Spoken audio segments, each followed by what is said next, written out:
Okay, who are you? King Wenclas.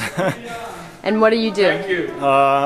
I'm a critic, I'm a performer, a promoter, former head of the Underground Literary Alliance, and just trying to stir things up and relieve boredom in society and for myself, save literature, save the culture, and through saving the culture, rescue this crazy society.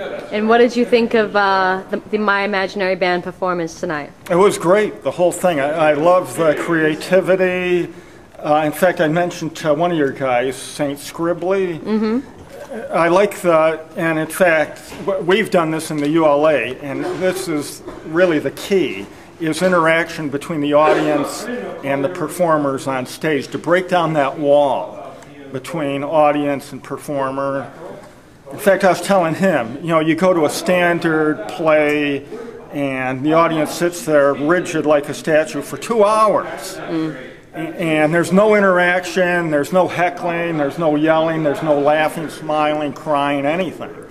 And that's actually a real change from the way theater used to be hundreds of years ago. And what we've tried to do is, you know, through heckling or inviting heckling of our shows, is get back to that. And yeah, you guys are pushing in new directions, and so that's good. Excellent. And what's your favorite color? Well, blue too. Yeah. And what's the word of the day? Theater. Where can we find your stuff? Anywhere? So. Well, just Google me. I've got a Wikipedia thing, King Wenclas, W-E-N-C-L-A-S. I've got about 10 blogs, but my main one is kingwenclas.blogspot.com, and I've got links to my other blogs off that. And what's one thing you would tell young aspiring performance artists like myself to keep in mind, or a trick? To keep in mind, or what? To keep in mind, like advice or a trick. A trick. I don't know if there's a trick. What you've got to, I think all artists, to rescue art, we have to be as radical as possible, young artists especially, and have to be the wedge, and have to drive a wedge into the culture and establishment culture, and really drive a spear into the heart of the beast.